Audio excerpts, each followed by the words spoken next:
నమస్తే, welcome to Aadyam media. నేను మీ స్వర్ణ. ప్రస్తుతం మనతో పాటు ఉన్నారు సినీ క్రిటిక్ విజ్ఞాన్ గారు. హలో విజ్ఞాన్ గారు.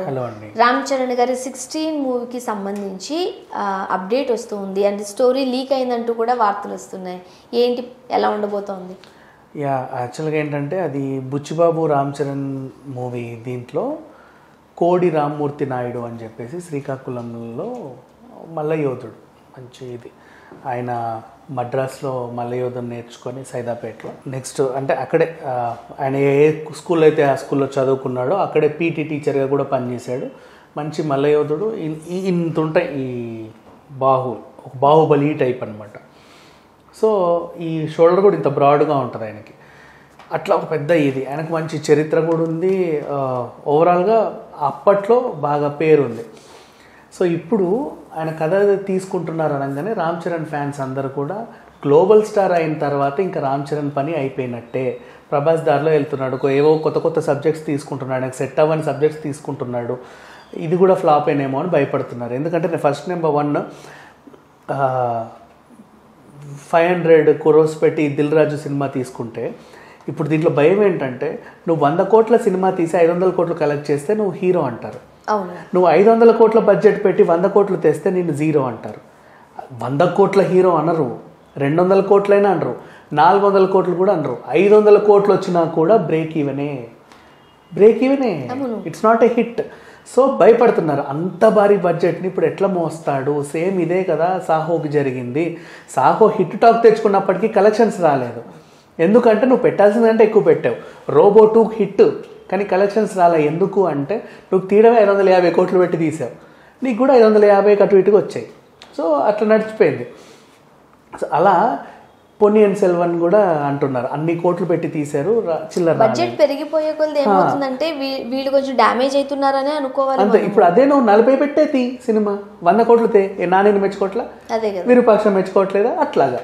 సో ఆ రకం పోనీ ఏదైనా సరే నువ్వు ఎక్కువ పెట్టేసి తక్కువ తెస్తే కదా. ఎందుకంటే హీరోలు రేపు 100 రోజులు ఆడినా కూడా కలెక్షన్ లేవి అని అడుగుతున్నారు. అట్లా తయారైపోయింది. సో కలెక్షన్స్ ఉంటేనే హీరో.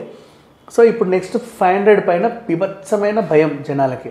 పైగా ఆల్రెడీ మనం స్టోరీ మాట్లాడుకున్నట్టు ఈయన ఎన్నికల అధికారి ఏంటి, ఈ వయసుకైనా ఎలా సెట్ అవుతాడు, ఈయన జోవియల్ లుక్, ఎన్ఆర్ఐ నుంచి వచ్చాడు, పోనీ ఇక్కడ ఏం ఎగ్జాంపుల్ రాసి అయ్యాడు, ఎలా అయ్యాడు అనేవి ఇన్ని ఉంటాయి.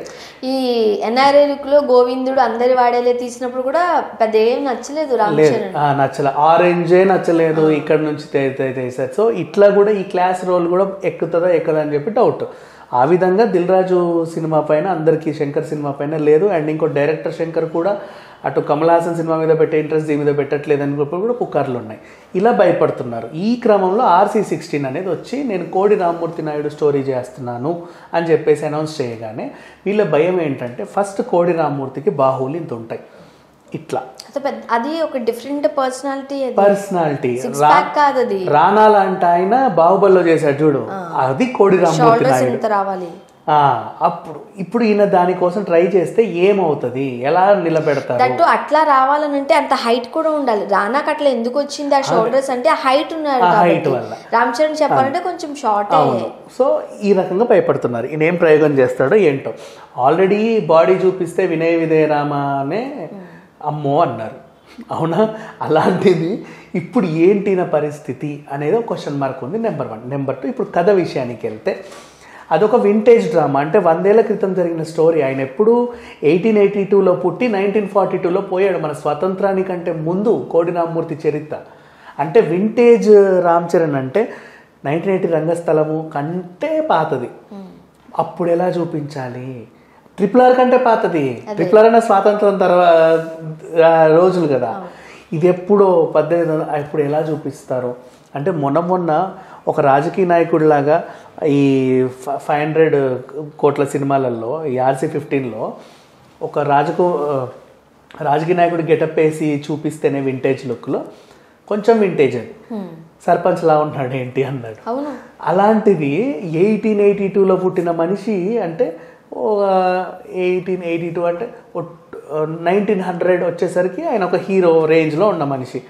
అంటే ఇప్పుడు 120-120 ఏళ్ళ చరిత్ర అంటే ఎట్లుంటబోతుంది? బుచ్చిబాబు దాన్ని మెయింటైన్ చేయగలరు. అసలు ఏంటి కథకి వెళ్ళారు వీళ్ళని నెక్స్ట్ విమర్శ. నెక్స్ట్ నెంబర్ 2 ఇదొకటి.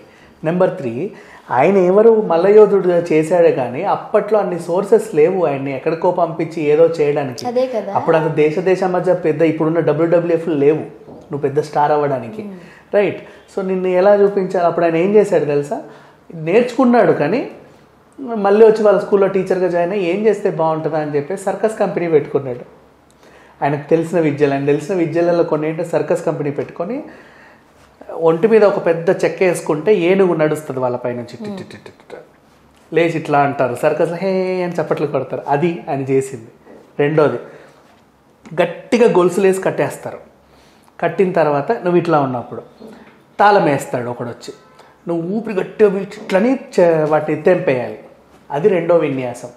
మూడోది, నీకు భుజాలకి కార్లను కట్టేస్తారు, కార్ స్పీడ్ పెంచుతారు, కార్ ఇట్లా లేస్తూ ఉంటాయి కానీ నువ్వు కథలు ఇలా ఉంటావు, అదొక విన్యాసం. అండ్ నెక్స్ట్ ఇట్లాంటి ఆ టైంలో మరి ఇవన్నీ పెద్ద పెద్ద విన్యాసాలు, బట్ ఇప్పుడు అది కాదు చాలా ఈజీ అయిపోయింది.